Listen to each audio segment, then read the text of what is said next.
Hi guys, welcome back to my channel. ನಾನು ನಿಮ್ಮ ಪ್ರೀತಿಯ ನಯನ. ಈ ವಿಡಿಯೋ ಸೂಪರ್ ಆಗಿರುತ್ತೆ ಅಂತಲೇ ಹೇಳ್ಬೋದು. ಏನಕ್ಕಂದರೆ ಇದು ಗಣೇಶ ಹಬ್ಬ ಆಗಿ ಸೆಕೆಂಡ್ ಮತ್ತು ಥರ್ಡ್ ಡೇ ವ್ಲಾಗ್ನ ಮಾಡ್ತಾ ಇರೋದು. ಸೆಕೆಂಡ್ ಡೇ ಥರ್ಡ್ ಡೇ ಎರಡೂ ಇರುತ್ತೆ. ಇವತ್ತು ಗೌರಿ ವಿಸರ್ಜನೆ ಕೂಡ ಮಾಡಬೇಕು ಸಂಜೆ, ಅದೊಂದಿದೆ. ನಾಳೆ ಗಣೇಶ ವಿಸರ್ಜನೆ ಕೂಡ ಇದೆ. ನಮ್ಮ ಮನೆಯಲ್ಲೂ ಜೊತೆಗೆ ನಮ್ಮ ಏರಿಯಾದಲ್ಲಿ ಕೂರಿಸಿದ್ರಲ್ಲ ಗಣೇಶ, ಅದ್ರ ವಿಸರ್ಜನೆ ಕೂಡ ಮಾಡ್ತಾರೆ. ಲಾಸ್ಟ್ ಇಯರ್ ತುಂಬ ಚೆನ್ನಾಗಿತ್ತು ಗ್ರ್ಯಾಂಡಾಗಿ, ಬಟ್ ಈ ಸಲ ಸಿಂಪಲಾಗಿ ಮಾಡಿದ್ದಾರೆ. ಯಾಕೆ ಅಂತ ನನಗೂ ಗೊತ್ತಿಲ್ಲ. ಬಟ್ ಕುಣಿಯೋದು, ಮೆರವಣಿಗೆ ಮಾಡೋದು ಅದೆಲ್ಲ ನೋಡೋದಕ್ಕೆ ತುಂಬಾ ಇಷ್ಟ ಆಗುತ್ತೆ. ಜಾಸ್ತಿ ಹೊತ್ತು ನಾವೇನಿರಲಿಲ್ಲ, ಮಳೆ ಬರುವ ವಾತಾವರಣ ಇತ್ತು, ತುಂಬಾ ಚಳಿ ಇತ್ತು. ಹಾಗಾಗಿ ಒಂದು 11 ಗಂಟೆ 11:15 ಮನೆಗೆ ಬಂದುಬಿಟ್ವಿ. ನೆಕ್ಸ್ಟ್ ಡೇ ಪ್ರಕುಲ್ಗೆ ಸ್ಕೂಲ್ ಬೇರೆ ಇತ್ತು, ಸ್ಯಾಟರ್ಡೆ ಮಂಡೇ ರಜೆ ಕೊಟ್ಟಿರೋದ್ರಿಂದ. ಸೊ ಹಂಗಾಗಿ ಬೇಗ ಬಂದ್ವಿ. ನಾವು ಎದ್ದಿದ್ರೆ ಅವನು ಎದ್ದಿರ್ತಾನೆ, ಸ್ಕೂಲ್ಗೆ ಹೋಗೋದಕ್ಕಾಗಲ್ಲ ಅಂದ್ಬಿಟ್ಟು. ಇನ್ನು ಇವತ್ತು ಕೂಡ ಬೆಳಗ್ಗೆ ಎದ್ದ ತಕ್ಷಣ ಸ್ನಾನ ಮಾಡಿಬಿಟ್ಟು ನೈವೇದ್ಯಕ್ಕೆ ಮಾಡ್ತಾಯಿದ್ದೀನಿ. ದೇವ್ರಿಗೆ ಸ್ನಾನ ಮಾಡ್ದಲೇ ನೈವೇದ್ಯನ ಮಾಡಬಾರ್ದು ಯಾವುದೇ ಕಾರಣಕ್ಕೂ. ಇನ್ನು ಇವತ್ತು ಗೌರಿ ವಿಸರ್ಜನೆ ಕೂಡ ಇದೆ, ಸಂಜೆ ಮಾಡೋಣ ಅಂತ ಅಂದ್ಕೊಂಡು ಸುಮ್ಮನೆ ಇದೆ. ಇನ್ನು ಇವತ್ತು ದೇವಸ್ಥಾನದಲ್ಲೂ ಕೂಡ ಗೌರಿ ವಿಸರ್ಜನೆ, ಏನು ಗೌರಿ ಪ್ರತಿಷ್ಠಾಪನೆ ಮಾಡಿದ್ದಾರೆ ಅದು ಕೂಡ ಇವತ್ತೇ ವಿಸರ್ಜನೆ ಇದೆ. ಸೊ ಅವ್ರ ಥರನೇ ನಾನು ಫಾಲೋ ಮಾಡ್ತಾಯಿದ್ದೀನಿ. ಇವತ್ತೇ ವಿಸರ್ಜನೆ ಮಾಡೋಣ 3 ದಿನಕ್ಕೆ ಅಂದ್ಬಿಟ್ಟು, ಗುರುವಾರಕ್ಕೆ. ಇನ್ನು ಫ್ರೆಶಪ್ ಎಲ್ಲ ಆಗಿ ಹೂವನ್ನೆಲ್ಲ ತೆಗೆದುಬಿಟ್ಟು ಹಳೆವು, ಇನ್ನು ಹೊಸ ಹೂವು ಎಲ್ಲ ಇಟ್ಟು ಫ್ರೆಶ್ ಆಗಿ ಈಗ ಪೂಜೆ ಮಾಡ್ತಾಯಿದ್ದೀನಿ. ನೈವೇದ್ಯಕ್ಕೂ ಕೂಡ ನಾನು ಇಟ್ಟಿದ್ದೀನಿ ಆಗಲೇ. ನೈವೇದ್ಯಕ್ಕೆ ನಾನು ಸ್ವಲ್ಪ ಅವಲಕ್ಕಿ, ಸಕ್ಕರೆ ಮತ್ತು ಇನ್ನೊಂದರಲ್ಲಿ ಟೊಮೆಟೊ ಬಾತ್ ಮಾಡಿದೆ, ಅದನ್ನು ಕೂಡ ಇಟ್ಟಿದ್ದೀನಿ. ದೇವ್ರಿಗೆ ಇಟ್ಮೇಲೆ ನಾವು ಟೊಮೆಟೊ ಬಾತ್ನ ತಿನ್ನೋದು ಬೆಳಗ್ಗೆ ತಿಂಡಿಗೆ.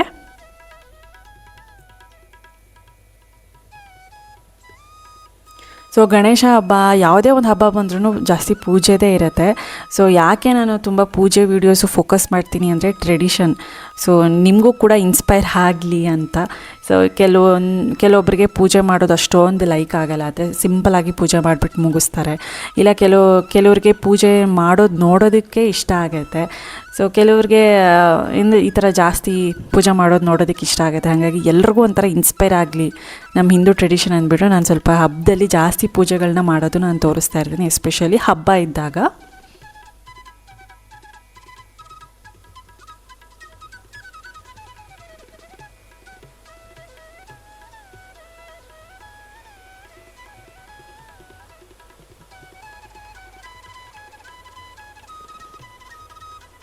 ಇನ್ನು ಇವಾಗ ಮಳೆ ಇರೋದ್ರಿಂದ ಏನಾಗುತ್ತೆ ಯಾಕೆ ಅಂತ ಗೊತ್ತಾಗೋದೇ ಇಲ್ಲ. ಪ್ರೋಗ್ರಾಮ್ಸ್ ಬೇರೆ ಕರೆಕ್ಟಾಗಿ 7 ಗಂಟೆಯಲ್ಲೇ ಆ ಟೈಮಲ್ಲಿ ಇಟ್ಕೊಂಡಿರ್ತಾರೆ ರಾತ್ರಿ. ಸೆಕೆಂಡ್ ಡೇ ಪ್ರೋಗ್ರಾಮ್ಸ್ ಬಂದುಬಿಟ್ಟು ನಾಟಕದ್ದು, ಸಂಗೀತದ್ದೇನೋ ಇತ್ತು, ನಾವು ಹೋಗೋಕ್ಕೆ ಆಗಲಿಲ್ಲ. ಏನಕ್ಕಂದರೆ ಫುಲ್ ಮಳೆ ಬಂದು ಅದು ಹೆಂಗೆ ಮಾಡಿದ್ರೋ ಏನೋ ಗೊತ್ತೇ ಆಗಲಿಲ್ಲ. ನೋಡಿ ಎಷ್ಟು ಮೋಡ ಇದೆ 6 ಗಂಟೆಗೆ. ಸೊ 7 ಗಂಟೆಗೆ ಪ್ರೋಗ್ರಾಮ್ ಇತ್ತು, ಅದು ಹೆಂಗಾಯಿತು ಹೆಂಗೆ ಮಾಡಿದ್ರು ಅಂತಲೂ ಪಾಪ ನಮಗೂ ಗೊತ್ತಿಲ್ಲ. ನಾವು ಹೋಗೋಕ್ಕೆ ಆಗಲಿಲ್ಲ, ಅಷ್ಟು ಜೋರು ಮಳೆ ಬಂದುಬಿಡ್ತು.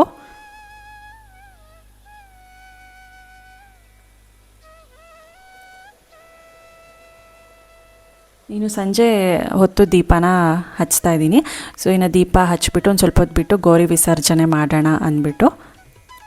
ಸೊ ಮಾಮೂಲಿ ಬಕೆಟಲ್ಲಿ ಕ್ಲೀನಾಗಿ ಒಂದು ಬಕೆಟೆಲ್ಲ ತೊಳೆದು, ಬಕೆಟಲ್ಲಿ ಮಾಮೂಲಿ ಟ್ಯಾಪ್ ವಾಟರ್ ಹಿಡಿದು ಅದಕ್ಕೆ ಗಂಗೆ ಪೂಜೆ ಮಾಡಿಬಿಟ್ಟು ವಿಸರ್ಜನೆ ಮಾಡೋದು ಅಷ್ಟೇ, ಇನ್ನೇನೂ ಇಲ್ಲ. ಇನ್ನು ಸಂಜೆ ಹೊತ್ತು ಪೂಜೆ ಕೂಡ ಆಗಿದೆ, ಅದಕ್ಕೆ ನೈವೇದ್ಯ ಕೂಡ ಇನ್ನೊಂದು ಸಪ್ರೇಟ್ ಇಟ್ಟಿದ್ದೀನಿ. ಇನ್ನು ಗೌರಿಗೆ ಮಾತ್ರ ನಾನು ದೃಷ್ಟಿ ತೆಗಿತಾ ಇದ್ದೀನಿ. ಏನಕ್ಕಂದರೆ ನಮ್ಮದು ನಾವು ನೋಡಿ ದೃಷ್ಟಿ ಆಗಿರುತ್ತೆ, ಆಚೆಯಿಂದ ತಂದಿರ್ತೀವಲ್ಲ, ಹಂಗಾಗಿ ದೃಷ್ಟಿ ತೆಗಿತಾ ಇದ್ದೀನಿ. ಇನ್ನು ಪೂಜೆಯಲ್ಲಿ ಏನೇ ಒಂದು ತಪ್ಪುಗಳಿದ್ರು ಕ್ಷಮಿಸಮ್ಮ ಅಂತ ಹೇಳಿಬಿಟ್ಟು ಪೂಜೆ ಮಾಡಿಬಿಟ್ಟು ಆರತಿ ಮಾಡಿ ದೃಷ್ಟಿ ತೆಗಿತಾ ಇದ್ದೀನಿ. ಇನ್ನು ಬಲಭಾಗಕ್ಕೆ ಅಂದರೆ ದೇವರ ಬಲಭಾಗಕ್ಕೆ ಕದಲಿಸ್ಬೇಕಾಗತ್ತೆ. ಸೊ ಕದಲಿಸ್ಬಿಟ್ಟು ಇನ್ನು ಸ್ವಲ್ಪ ಹೊತ್ತು ಬಿಟ್ಟು ಈಗ ಬಕೆಟಲ್ಲಿ ನಾನು ನೀರು ತೊಗೊಂಡು ಸ್ವಲ್ಪ ಹೂವು, ಕುಂಕುಮ, ಅರಿಶಿನ, ಅಕ್ಷತೆ ಕಾಳು ಇಷ್ಟನ್ನು ಹಾಕಿಬಿಟ್ಟು ಊದುಗಡ್ಡಿಯಿಂದ ಪೂಜೆನ ಮಾಡ್ಕೊಳ್ತೀನಿ. ಸೊ ಮೊದಲು ಗಂಗೆ ಪೂಜೆನ ಮಾಡಿಬಿಟ್ಟು ಆಮೇಲೆ ವಿಸರ್ಜನೆ ಮಾಡಬೇಕಾಗತ್ತೆ.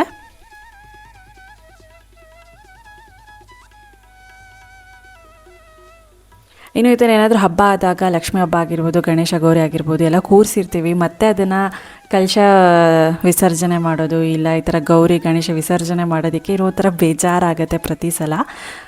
ಗೊತ್ತಿಲ್ಲ, ಅದೊಂಥರ ಎಮೋಷ್ನಲಿ ಕನೆಕ್ಟ್ ಆಗಿಬಿಟ್ಟಿರ್ತೀವಿ. ದೇವ್ರ ಮನೇಲಿದೆ, ದೇವ್ರು ನಮ್ಮ ಮನೇಲಿದೆ, 3 ದಿನ ದೇವ್ರನ್ನ ಕೂರಿಸಿದ್ದೀವಿ ಅನ್ನೋ ಥರನೇ ಇರುತ್ತೆ. ಹಂಗಾಗಿ ಒಂದು ಸ್ವಲ್ಪ ಬೇಜಾರಾಗುತ್ತೆ ವಿಸರ್ಜನೆ ಮಾಡೋವಾಗ. ನೆಕ್ಸ್ಟ್ ಮುಂದಿನ ಹಬ್ಬಕ್ಕೂ ಬಾರಮ್ಮ ಬಾರಪ್ಪ ಅಂತ ಹೇಳಿಕೊಂಡು ವಿಸರ್ಜನೆ ಮಾಡಬೇಕು. ಇನ್ನು ಒಂದೇ ಸಲಿನೇ ನೀರಿಗೆ ಹಾಕಬಾರ್ದು, ಈ ಥರ 3 ಸಲ ಅದ್ಬಿಟ್ಟು ನೀರಿಗೆ ಹಾಕಬೇಕಾಗತ್ತೆ.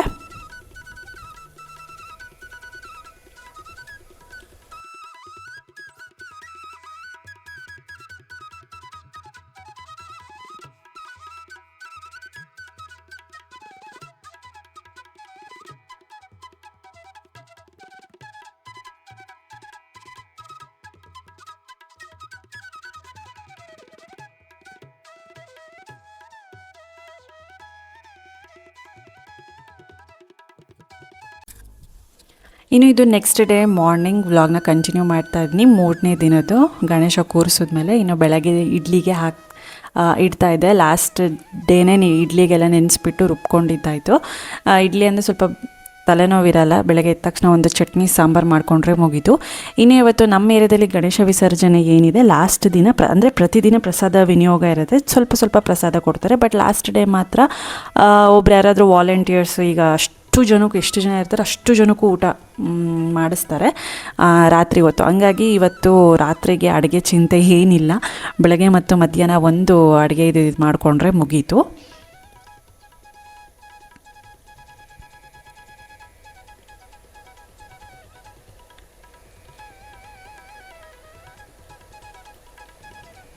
ಇನ್ನು ತಂಗಿಯವರು ಕೂಡ ಹಬ್ಬ ಮುಗಿಸ್ಕೊಂಡು ಹೋಗ್ತಾರೆ, ಮತ್ತು ಹಾಸ್ಪಿಟಲ್ ಚೆಕಪ್ಪು ಅದು ಇದು ಅಂತ ಇರುತ್ತೆ.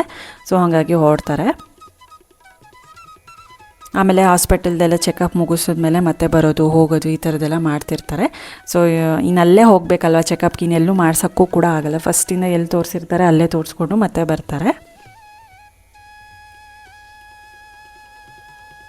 ಇನ್ನು ನೈವೇದ್ಯಕ್ಕೆ ಇವತ್ತು ಸ್ವಲ್ಪ ಹೂರ್ಣ ಇತ್ತಲ್ಲ, ಅದನ್ನು ಕಡುಬು ಮಾಡೋಣ ಅಂದ್ಬಿಟ್ಟು ಇವತ್ತು ಲಾಸ್ಟ್ ಡೇ ಅಲ್ವಾ ವಿಸರ್ಜನೆ ಮಾಡೋ ದಿನ ಕಡುಬುನ ಮಾಡಿ ಸೊ ನೈವೇದ್ಯಕ್ಕೆ ಇಡ್ತಾಯಿದ್ದೀನಿ ನಾನು. ಒಂದು 5 ಕಡುಬು ಇಟ್ಟರೆ ದೇವ್ರಿಗೆ ಆಗುತ್ತೆ. ಆಮೇಲೆ ನಮಗೆ ತಿನ್ಕೊಳ್ಳೋದಕ್ಕೆ ಮಾಡಿಕೊಂಡ್ರೆ ಸಾಕು ಅಂತ ಅಂದ್ಕೊಂಡೆ. ಇನ್ನು ಎಲ್ಲನೂ ಪೂಜೆಗೆ ಎಲ್ಲ ರೆಡಿ ಮಾಡ್ಕೊಳ್ತಾ ಇದ್ದೀನಿ, ಹೂವು ಎಲ್ಲ ಇಟ್ಟು ರೆಡಿ ಮಾಡಿದ್ದೀನಿ. ಇನ್ನು ಇವತ್ತು ಗಣೇಶನ ವಿಸರ್ಜನೆ ಕೂಡ ಇದೆ ಮನೆಯಲ್ಲೂ ಮತ್ತು ದೇವಸ್ಥಾನದಲ್ಲೂ. ನಾನು ಆಗಲೇ ಹೇಳ್ದಂಗೆ ಇನ್ನು ಸಿಹಿ ಕಡುಬು ಏನಿದೆ ಅದು ನೈವೇದ್ಯಕ್ಕೆ ಇಟ್ಬಿಟ್ಟು ಪೂಜೆನ ಮಾಡ್ಕೊಳ್ತಾ ಇದ್ದೀರಿ.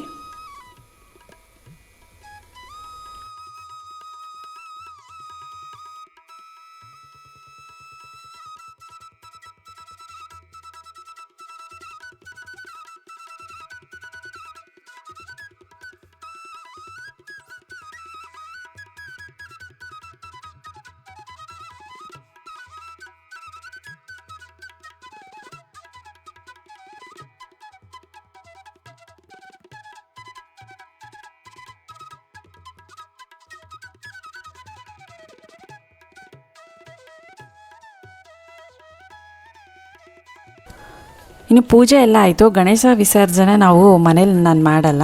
ಸೊ ಗಣೇಶ ವಿಸರ್ಜನೆ ಏನಿದೆ ಇವತ್ತು ಹೆಂಗೂ ದೇವಸ್ಥಾನದಲ್ಲೂ ಕೂಡ ಮಾಡ್ತಾರಲ್ವ, ಅಲ್ಲಿಗೆ ನಾನು ಕೊಡ್ತೀನಿ ದೇವಸ್ಥಾನಕ್ಕೆ. ಇನ್ನು ಏನು ವಿಸರ್ಜನೆದೆಲ್ಲ ಇದು ಮೆರವಣಿಗೆ ಮಾಡಿಸ್ತಾರೆ ಟ್ರ್ಯಾಕ್ಟ್ರು ಇಲ್ಲ ರಥದಲ್ಲೂ, ಸೊ ಬೇರೆ ಬೇರೆ ಗಣೇಶ ಎಲ್ಲರೂ ಕೊಟ್ಟಿರ್ತಾರೆ ಒಂದು ಸುಮಾರು ಜನ, ಅವ್ರ ಜೊತೆಗೆ ನಾನು ಕೂಡ ಕೊಡ್ತೀನಿ. ದೊಡ್ಡ ಗಣೇಶ ಜೊತೆಗೆ ನಮ್ಮ ಪುಟಾಣಿ ಗಣೇಶಗಳನ್ನೂ ಕೂಡ ಕೂರಿಸ್ಕೊಂಡು ಆ ಟ್ರ್ಯಾಕ್ಟ್ರ್ ಮೆರವಣಿಗೆ ಮೇಲೆ ಎಲ್ಲದೂ ಒಂದೇ ಸಲ ವಿಸರ್ಜನೆ ಮಾಡಿಬಿಡ್ತಾರೆ. ಸೊ ಹಂಗಾಗಿ ಲಶಿಕಾ ಅದನ್ನು ಮುದಾಡ್ತಾ ಇದ್ಲು, ಹೇಳ್ತಾ ಇದ್ದೆ ಬಾಯ್ ಬಾಯ್ ಮಾಡು, ನೆಕ್ಸ್ಟ್ ಹಬ್ಬಕ್ಕೆ ಬಾರಪ್ಪ, ಮುಂದಿನ ವರ್ಷಕ್ಕೆ ಬಾರಪ್ಪ ಗಣೇಶ ಅಂತ ಹೇಳ್ಕೊಡ್ತಾ ಇದ್ದೆ. ಅವಳು ಅದನ್ನೇ ಹೇಳ್ತಾ ಇದ್ಲು ಅಂತ. ಅವಳು ಅದನ್ನು ಹಗ್ ಮಾಡ್ಕೊಳ್ಳೋದು, ದೇವ್ರಿಗೆ ಮುತ್ತು ಕೊಡೋದು ಇದನ್ನೆಲ್ಲ ಮಾಡ್ತಾಯಿದ್ಲು, ತುಂಬ ಕ್ಯೂಟಾಗಿದೆ ಅಂದ್ಬಿಟ್ಟು. ಇನ್ನು ಅದನ್ನು ವಿಸರ್ಜನೆಗೆ ತೊಗೊಂಡು ಹೋಗೋದು ಮತ್ತು ನಮ್ಮದು ಏರಿಯಾದು ಮೆರವಣಿಗೆ ಎಲ್ಲ ಹೇಗಿರುತ್ತೆ ಅಂತ ನಾನೇನು ವಾಯ್ಸ್ ಓವರ್ ಕೊಡಲ್ಲ, ಹೋಗಿ ನೋಡಿ ಸ್ವಲ್ಪ ಕ್ಲಿಪ್ಪಿಂಗ್ಸ್ನ ತೊಗೊಂಡಿದ್ದೀನಿ. ನಾನು ಜಾಸ್ತಿ ಹೊತ್ತು ಇರಲಿಲ್ಲ, 11-11:30 ಮನೆಗೆ ಬಂದುಬಿಟ್ವಿ. ಸುಮಾರು 1-1:30ವರೆಗೂ ನಡೆಯುತ್ತೆ ಅದು. ಪಟಾಕಿ ಹೊಡ್ಕೊಂಡು ಡ್ಯಾನ್ಸ್ ಮಾಡಿಕೊಂಡು ಹುಡುಗರು ಹುಡುಗಿರು ಎಲ್ಲ ಆಂಟಿಗಳು ಎಲ್ಲ ಡ್ಯಾನ್ಸ್ ಮಾಡ್ತಾರೆ ನಮ್ಮ ಏರಿಯಾದಲ್ಲಿ.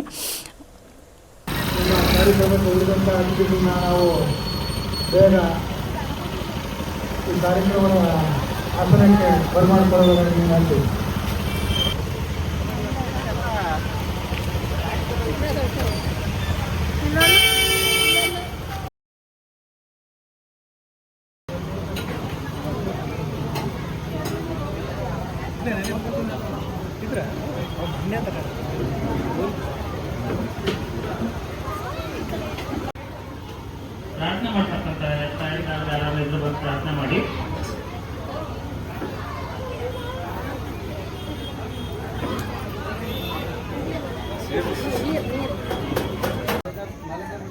ಗೌರವಾಧ್ಯಕ್ಷರಾದಂಥ ನನ್ಮಲ್ಲೇಗೌಡ್ರೆ, ಹಾಗೆಯೇ ಅಧ್ಯಕ್ಷರಾದಂಥ ನಮ್ಮ ವಕೀಲರು ಆದಂಥ ನಾರಾಯಣಗೌಡ್ರೆ,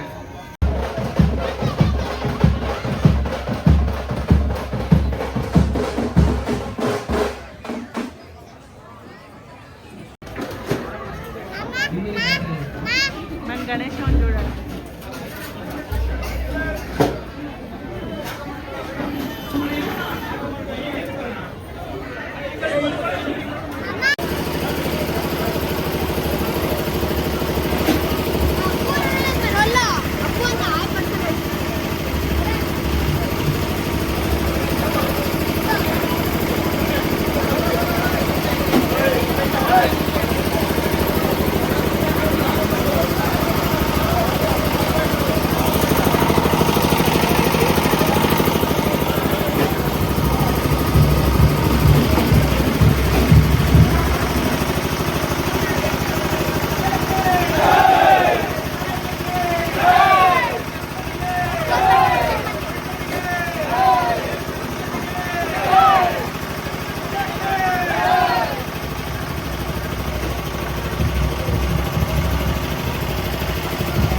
ಲೋಭ